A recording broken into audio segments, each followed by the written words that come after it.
What's going on, man? Well, not a whole hell of a lot. I'm feeling the need to do a second burning of Atlanta. Yeah, no, you and me both. Man, we're not gonna do our sports stuff here. We've been talking off pod here for several minutes, and yeah, as I would like to do a another burning of Atlanta as well. We're gonna keep this non-sports centric. Yeah. Hey, Oh, you see that we brought up history. yes, we did. We We did. we we, we did. That's a historical event. We actually brought it up. See, this is what happens when you encourage me to be a teacher, and I get in touch with my with the educational parts of my brain. I can bring this shit to the forefront. See now, look, history could be your thing, your deal.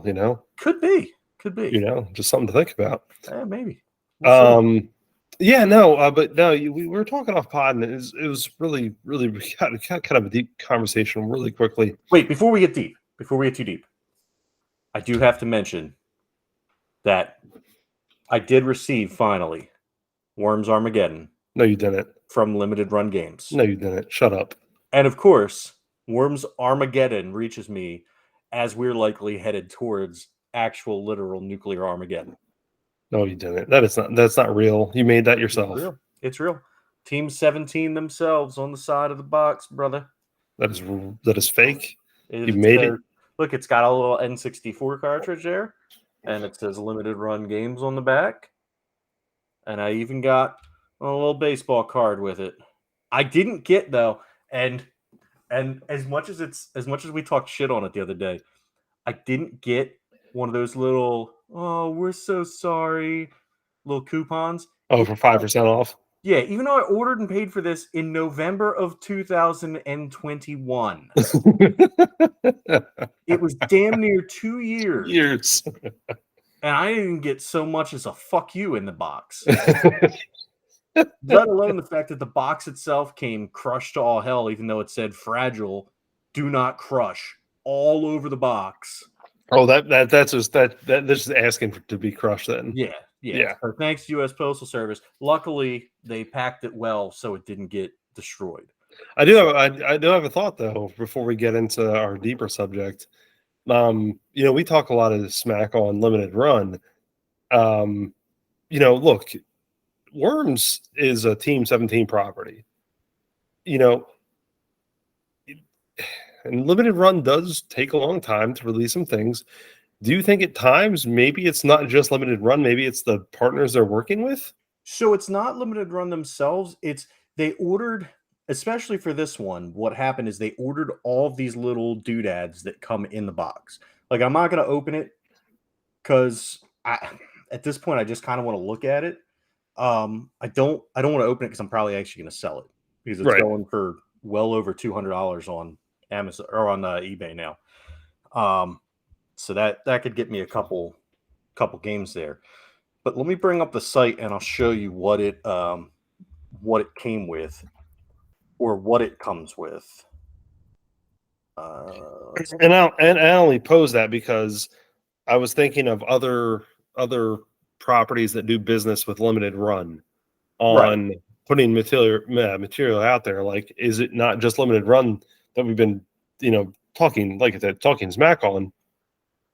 Is it a combination of these other companies that do business with Limited Run that hold up things? Oh no, and that's the thing too. And like you said, we have been talking a lot of shit. The fact of the matter is, it is not it's not 100% Limited Run, because the deal is they don't make like all the extra shit that comes with it.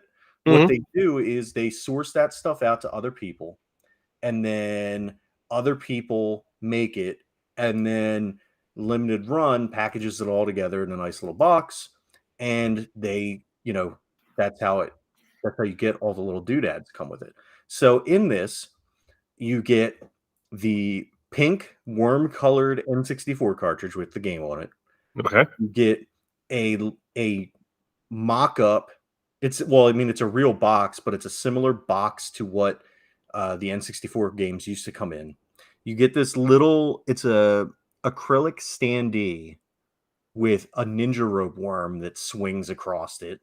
That is pretty cool. You get a super sheep enamel pin, a commemorative metal coin, you get a double-sided poster, and you get the official soundtrack, right? So you're getting a ton of shit. And it's in a nice big box. Like, I wonder if I can make this bigger. Yeah, there we go. There you go. You get a nice big box for that looks good on a shelf. It looks like an old PC box, which, Worms was originally in a PC game, so that makes sense. But and it, like, the stuff it comes with is all super cool. But goddamn, man, 2 years, Yeah, no kidding. 2 years. No kidding. So, and I have no doubt that, especially now, this was again 2021, so we should have been out of the shortages from uh the disease that shall not be named. But fuck, like, I don't know. It was a lot of time. Yeah, no, I agree. The gamers are cool. Don't get me wrong. Yeah, I love the little ninja worm. It almost looks like a toy, I guess. yeah, The super sheet pin's cool. The whole setup's cool. right. But yeah, you're right. You're 100% right. There's no reason why that should have taken 2 years to get. Right. And I mean, even like if we look at some of the new stuff they have coming out. So I saw one that you might actually be interested in here. They have a Tetris one coming out. I'm trying to find it. I guess maybe it must just be on the homepage because it's not. Let's see. There it is. So Tetris Effect Connected. And this comes with it's a collector's edition for the PS5. Look at this box thing that it comes with. I don't know if that's a light bar or it's just a Just the box, right? yeah, just a box. 32 postcard stylish frame box, enamel pins, original soundtrack, and a digital code for the soundtrack. And then Tetris Effect connected for PS5, which is PlayStation VR 2 compatible. So even that, like, I mean, God, that's I can't pretty imagine cool. playing that on VR. Dude, yeah, my eyes melt. Yeah, But but $100 for that. No thanks. yeah, that's stupid. No thank you.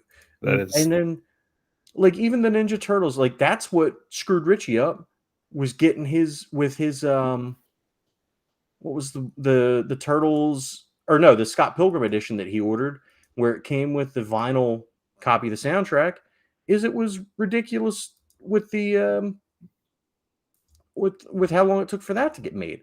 Now, on the other hand, do you see what I've popped up here? The Jurassic Park Prehistoric Edition? That is pretty cool. That's freaking awesome. So what it looks like is it's a giant box. It has the Tyrannosaurus on it. It comes with the games. It has what looks like a soundtrack.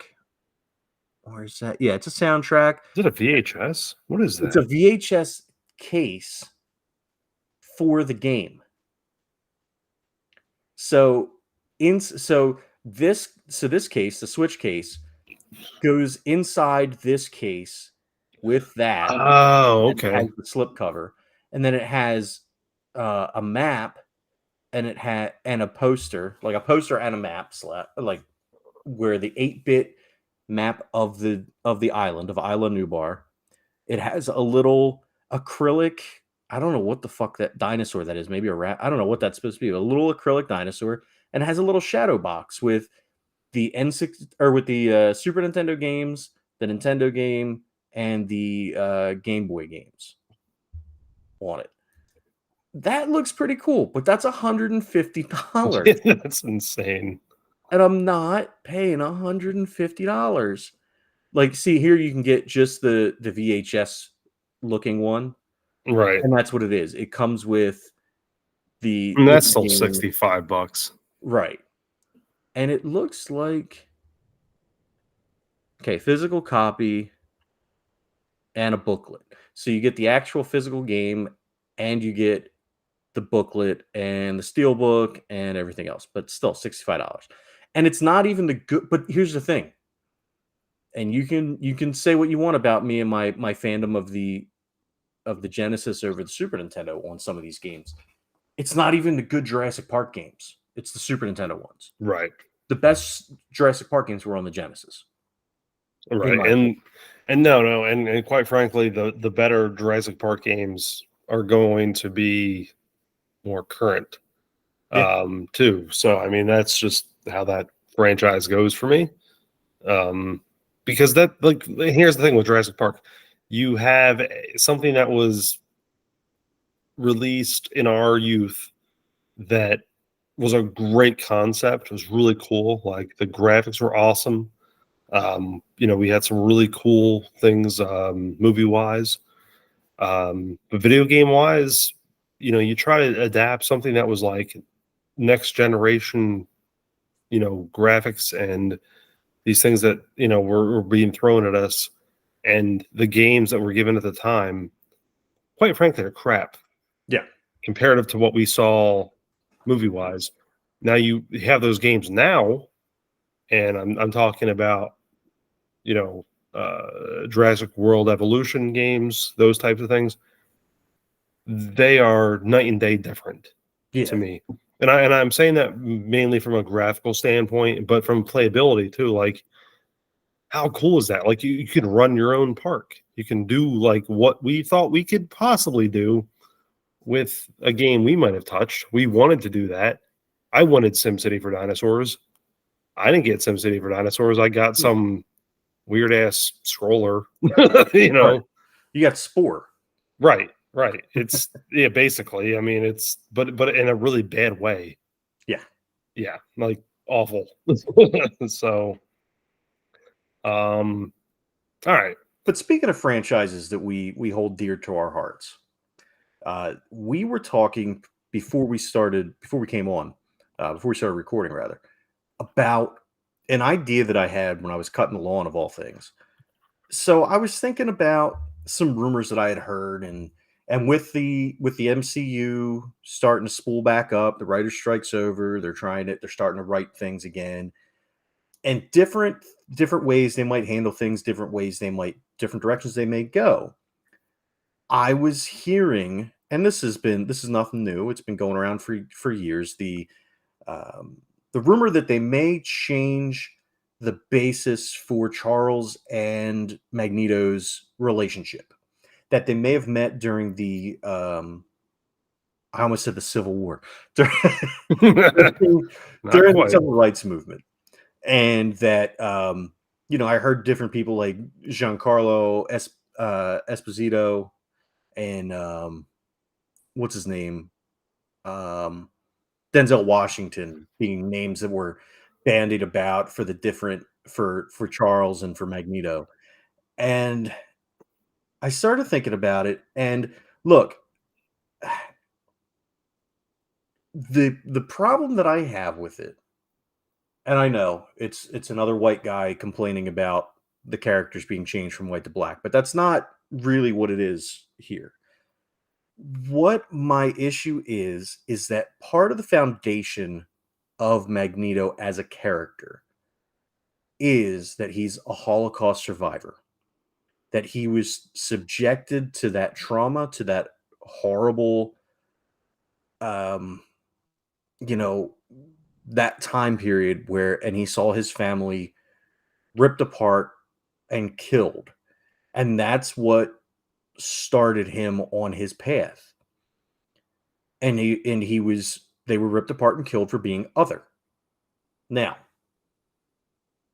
are there parallels that can be drawn between the civil rights movement and the Holocaust? Yes, absolutely. However, when being Jewish and being a part of the Holocaust is so central to the core of the character, I don't know how you can adequately change it to another situation. Um, Again, there were horrible things that happened during the civil rights movement, no doubt. There were goddamn atrocities that occurred, but nothing on the scale of the Holocaust. And so to me, it's just hard for me to reconcile changing the character from a Jewish man to an African American. And so I started wondering what other characters And I can run down the list of characters in Marvel that there's certain things that you just can't change about those characters and have them remain the same. But Tom, what characters or what situations can you see as far as things that just shouldn't be changed, like core tenets of the character that should be changed? Yeah, no, it's such a great question. It's almost hard for me to say, as I think about different comic book characters or just, you know, even just different characters in movies, really. It's almost hard for me to say any. Um, and I'm going to say this maybe for more of a selfish reason. And I think a lot of people might resonate with this opinion. They may not agree with it, but it's what we're used to. It's what we're familiar with. And I realize it's coming from a different point than what you're coming from, and it's coming from a less, you know, uh, lesser lesser heart, like lesser feeling, lesser meaning, whatever. I'm thinking of it more of a like top view, um, how the general audience would be, because that's how I am. And I'm going to throw this really simply down. Take Bruce Willis out of Die Hard, and who do you replace him with? You can't. Take Arnold out of Terminator, and who do you replace him with? Oh, he was never in Terminator. Sylvester Stallone was Terminator. But that's kind of what my initial thought is, and I know that as we get in our conversation here, I will have a much deeper sentiment. Um, my thing is, though, it's like you have characters that elicit emotion, elicit thought, elicit whatever it is, and that's who you see, that's who you think of, that's exactly just who you want to be. I want to be Sylvester and Rocky. I want to be, I want to be Wolverine, whether it's in the comics or whether it's, Hugh Jackman in the movies. I want to be those guys. And the minute that you change any kind of story, and to me, like, you start replacing things and taking things away, and you sub in different people, man, it just takes a little bit away from me. And that's, to me, that's top. I know it's top level. It's very whatever, but it's who I'm familiar with. It's who I'm used to. That's how I'm going to perceive it. Right. I now see, for me, there are certain characters like Deadpool to me is Ryan Reynolds. And I Exactly. thought that since the moment I saw Van Wilder, my thought, holy shit, that's Deadpool. Right. That's the prequel of Deadpool. That's what that Right. movie is. And so, and even, even though he doesn't fit the physical characteristics of Wolverine because he's taller than like 5'4", which canonically in the comic books, Wolverine is a short little motherfucker. And so Hugh Jackman is Wolverine to me.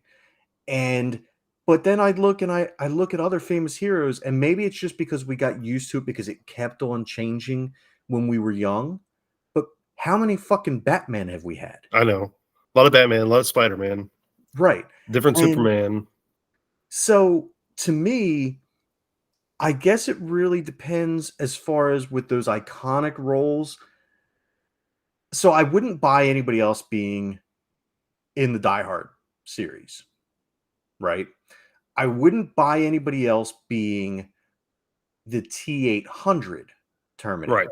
Yeah, right. Well, you could get different, they gave us different Terminators. Right. So But as they, that's the only thing I could see. I still can't see you having another movie and calling it Die Hard and not having Bruce Willis. Like the Die Hard franchise, as far as I'm concerned, because it doesn't seem like Bruce Willis will be able to do any movies anymore. The Die Hard franchise is over. You don't make any more of them. I don't want to hear a remake. I don't want to hear remaster. I don't want to hear reboot. I don't want to hear any of it. It's done. It's over. It was great. Put it on the shelf. You know, um, Oh, here, I got a good one for you, and I know this kind of deviates from your original question. Willy Wonka, the character himself, was played by, and Richie, if he were here recording with us, I know would agree 100% with me on Gene Wilder, on being Willy Wonka, and I know you would too. Yeah. And we certainly, have our feelings for Johnny Depp. I love Johnny Depp in other roles, and I love Johnny Depp for other reasons, but certainly not as Willy Wonka. right.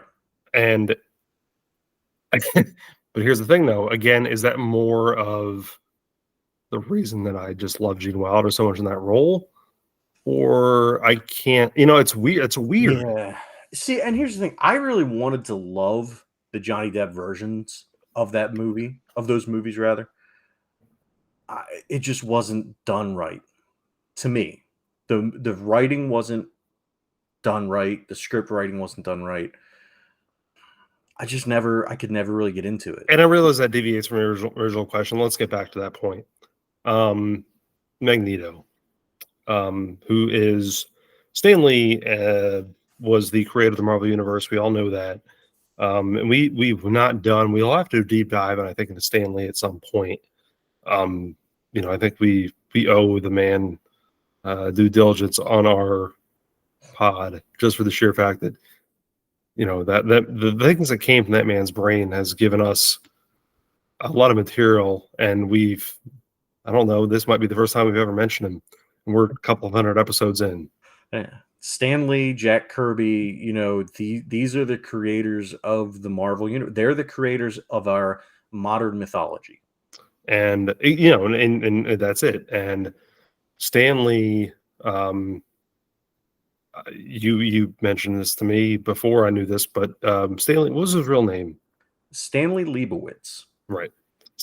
Which Jewish New Yorker.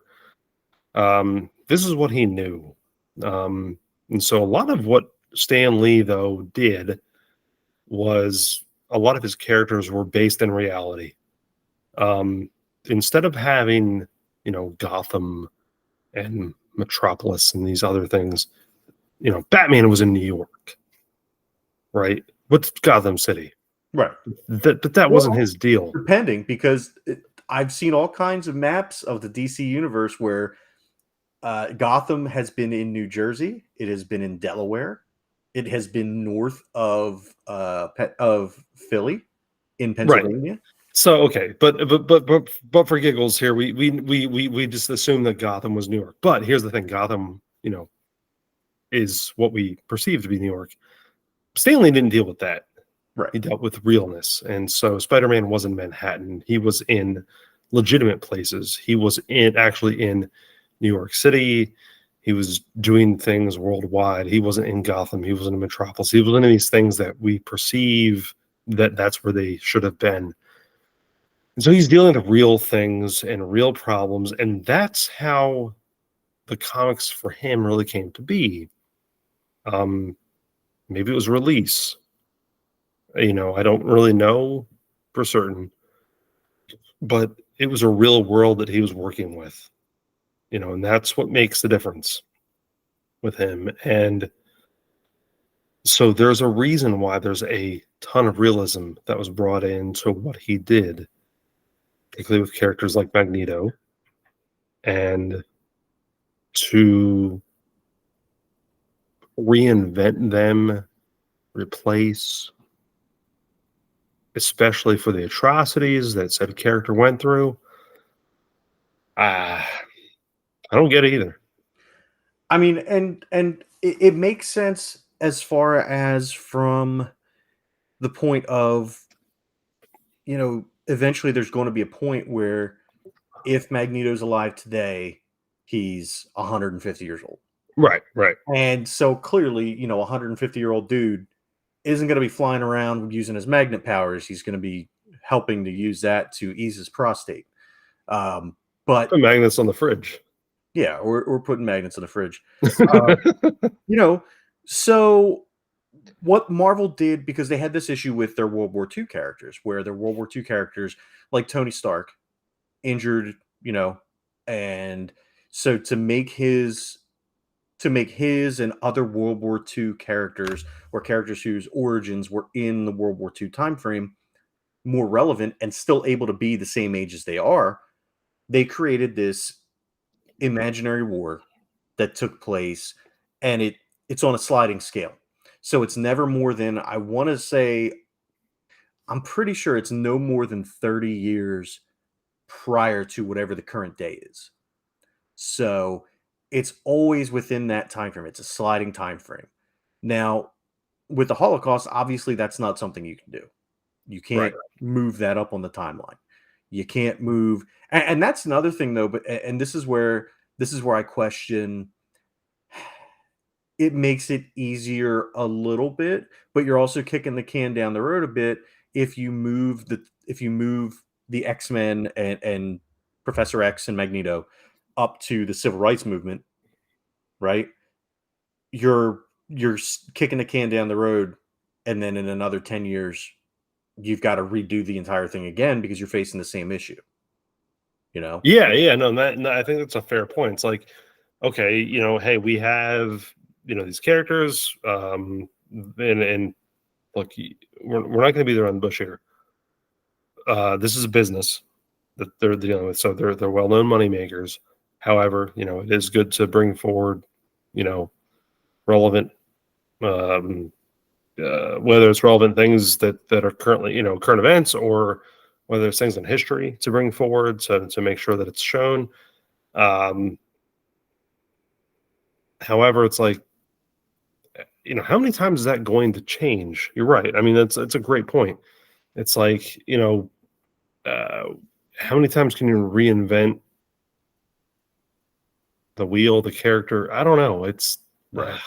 And again, none of this is to say that what happened during the civil rights movement wasn't horrible, that there weren't atrocities that occurred during it, but we're just looking at it from the core aspects of a character right. Or even now, to right.